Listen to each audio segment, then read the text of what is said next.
Assalamualaikum warahmatullahi wabarakatuh. Kami dari kelompok 2 ingin memperkenalkan diri masing-masing. Perkenalkan, nama saya adalah Matri Batari Rahman, nomor absen 1. Perkenalkan, nama saya Nur Najila Safri, nomor absen 31. Perkenalkan, nama saya Nur Hikama, nomor absen 28. Perkenalkan, nama saya Hera Aprilia, nomor absen 15.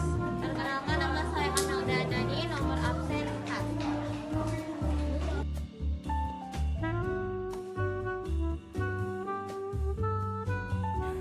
Pengertian ejaan dalam buku Konsep Dasar Bahasa Indonesia 2019 karya Yunus Abidin.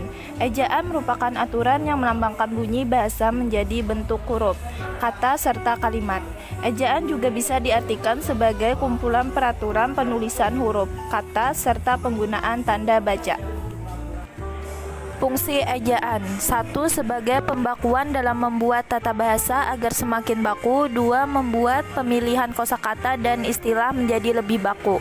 3. Sebagai penyaring unsur bahasa asing ke bahasa Indonesia sehingga dalam penulisannya tidak menghilangkan makna aslinya. 4. Penggunaan ejaan dapat membantu mencerna informasi dengan lebih cepat dan mudah karena penulisan bahasa yang lebih teratur. 5. Sebagai landasan pembakuan tata bahasa agar bahasa yang digunakan semakin baku. 6. Agar membantu pemahaman pembaca dalam mencerna informasi yang disampaikan secara tertulis.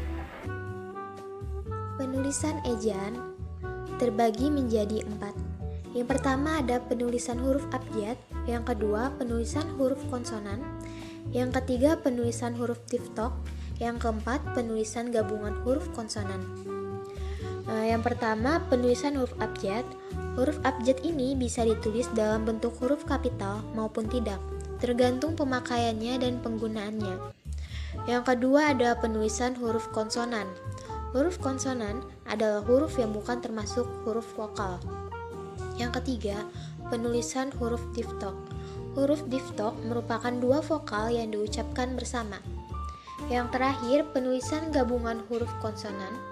Penulisan gabungan huruf konsonan berarti dua huruf konsonan yang dijadikan satu. Ejaan Soewandi 1947. Ejaan Republik berlaku sejak tanggal 17 Maret 1947. Pemerintah berkeinginan untuk menyempurnakan ejaan Pan-Ovoijisan. Adapun hal tersebut dibicarakan dalam Kongres Bahasa Indonesia I. Pada tahun 1938 di Solo, Kongres Bahasa Indonesia I menghasilkan ketentuan ejaan yang baru yang disebut Ejaan Republik atau Ejaan Soewandi. Ejaan Pan-Ovoijisan. Sejarah ejaan bahasa Indonesia diawali dengan ditetapkannya Ejaan Pan-Ovoijisan pada 1901. Ejaan ini menggunakan huruf Latin dan sistem ejaan bahasa Indonesia Belanda yang diciptakan oleh Charles A. van Ophuijsen. Ejaan van Ophuijsen berlaku sampai dengan tahun 1947. Ejaan ini dikenal pada akhir 1959 dalam Perjanjian Persahabatan Indonesia dan Malaysia. Pembaruan ini dilakukan karena adanya beberapa kosakata yang menyulitkan penulisannya. Akan tetapi, rencana peresmian ejaan bersama tersebut gagal karena adanya konfrontasi Indonesia dengan Malaysia pada tahun 1962. Ejaan Bahasa Indonesia yang disempurnakan. Ejaan Bahasa Indonesia yang disempurnakan berlaku sejak 23 Mei 1972 hingga 2015 pada masa Menteri Masyuri Saleh.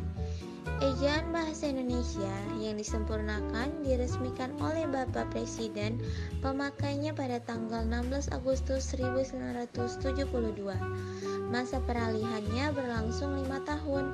Ejaan ini menggantikan Ejaan Soewandi yang berlaku sebelumnya. Ejaan Bahasa Indonesia yang disempurnakan ini mengalami 2 kali perbaikan, yaitu pada 1987 dan 2009.